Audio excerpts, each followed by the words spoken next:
موزتم بسم اللہ الرحمن الرحیم اللہم صلی علی محمد و علی محمد کما صلیت علی ابراہیم و علی آل ابراہیم انک حمید مجید اللہم بارک علی محمد و علی محمد کما بارکت علی ابراہیم و علی آل ابراہیم انک حمید مجید۔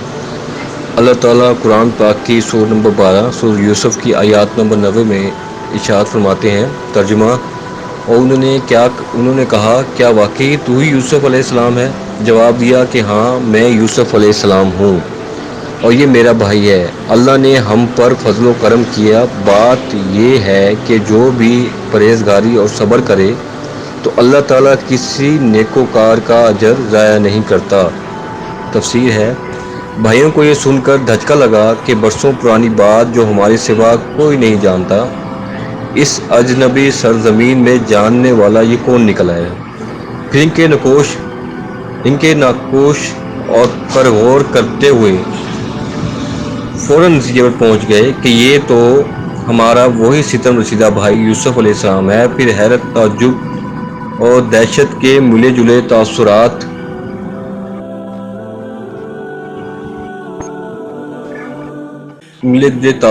جذبات کے ساتھ اس بات کا سوال کیا، جیسے تاکید کے 3 طریقوں سے یقینی بھی قرار دیا، کیا یقیناً واقعی تو ہی یوسف علیہ السلام ہے؟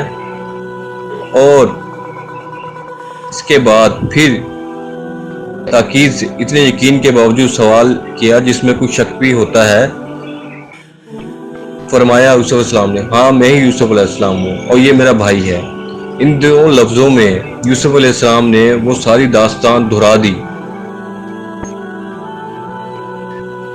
جو ان بھائیوں کے ہاتھوں ان پر گزری تھی، جو پوری طرح بیان میں آ بھی نہیں سکتی تھی، اور یوسف علیہ السلام کے عفو و درگزر کے مطابق نہ اس کا موقع تھا،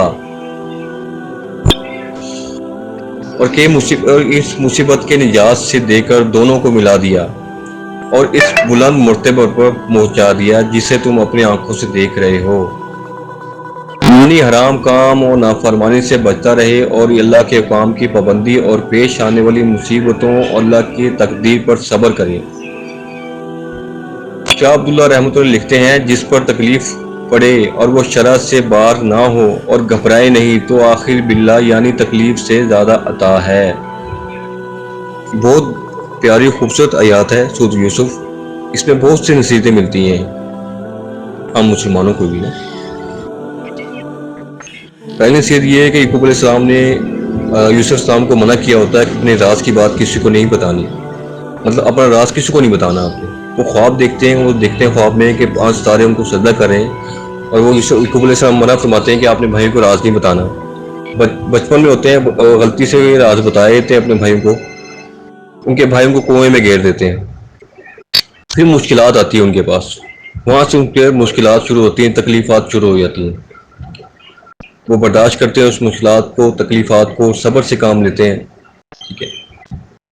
پھر پہنچتے بہت سے مراحل ہیں۔ بہت پیاری آیات ہے، بہت پیاری صورت ہے یہ نا، بہت اچھی داستان ہے اور حقیقی داستان ہے۔ تو پھر وہ ان کے حسن کے بڑے چرچے ہوتے ہیں، یوسف السلام بہت حسین ہوتے ہیں۔ پھر بادشاہ کے وزیر بن جاتے ہیں۔ پھر وزیر بننے کے بعد ان کی بیوی ہوتی ہے زلیخا علیہ السلام، وہ ان پہ فدا ہو جاتی ہیں۔ وہ ان کے ذہن میں غلط ہوتا ہے نصیحت کے ساتھ غلط کاری کروں تو، لیکن وہ یوسف علیہ السلام شیطان کی باتوں میں نہیں آتے، اللہ کی تقوی پہ یقین رکھتے ہیں۔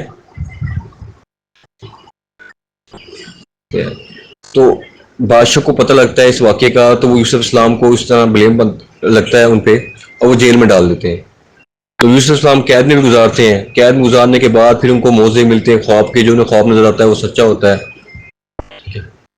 تو اس کے بعد پھر وہ بادشاہ بن جاتے ہیں یوسف علیہ السلام۔ یہ تھوڑی تفصیل میں آپ کو بتا رہا ہوں، یہ آیات پوری پڑھیں گے تو آپ کو پوری تفصیلات مل جائے گی۔ تو بادشاہ بننے کے بعد پھر وہ ان کے جو بھائی ہوتے ہیں، جو 5 بڑے ہو جاتے ہیں، وہ بھائی ان کے ملک میں قید پڑتا ہے، وہ ان کے ملک میں آتے ہیں، یوسف علیہ السلام کے ملک میں آتے ہیں، اناج کے لیے آتے ہیں۔ جب وہ اناج کے لیے ان کے پاس آتے ہیں تو وہ دیکھتے ہیں کہ بھائی یوسف، یہ تو وہی پتہ لگتا ہے کہ وہی یوسف السلام کو پتہ لگتا ہے میرے وہی بھائی ہیں۔ تو بڑے مطلب وہ شرمندہ ہوتے ہیں، پیشوان ہوتے ہیں، گھبرا جاتے ہیں کہ ہمارا بھائی اب ملک کا بادشاہ بن گیا ہے تو یہ ہم پہ ظلم ستم کرے گا، لیکن یوسف علیہ السلام کچھ نہیں کرتے، وہ درگزر سے کام لیتے ہیں۔ تو نصیحت یہ ہے، اس میں بہت سی نصیحت ہے کہ اپنا راز دل کا راز کسی کو نہیں بتانا چاہیے، اس آیات سے یہ پتہ لگتا ہے۔ دوسرا کہ اللہ کی راہ میں جتنی مشکلات آئیں ہم صبر اور شکر سے کام لینا چاہیے۔ اور تیسرا یہ کہ اپنے نفس پہ قابو رکھنا چاہیے، اللہ پہ یقین رکھنا چاہیے۔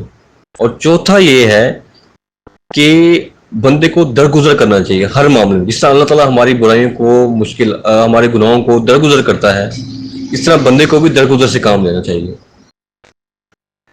تو یہ بہت اچھی اس سے نصیحت ملتی ہے اس آیات سے، اسے پڑھیے گا تو آپ کو انشاءاللہ تعالیٰ بہت اچھی نصیحتیں ملیں گی۔ اللہ تعالیٰ سے دعا ہے جو آیات پڑھی ہے اس آیات کو سمجھنے، پڑھنے، اس پر عمل کرنے کی توفیق عطا فرمائے، اور اللہ تعالیٰ ہمیں قرآن شریف کو ترجمے کے ساتھ پڑھنے، سمجھنے، اس پر عمل کرنے اور دوسروں تک پہنچانے کی توفیق عطا فرمائے۔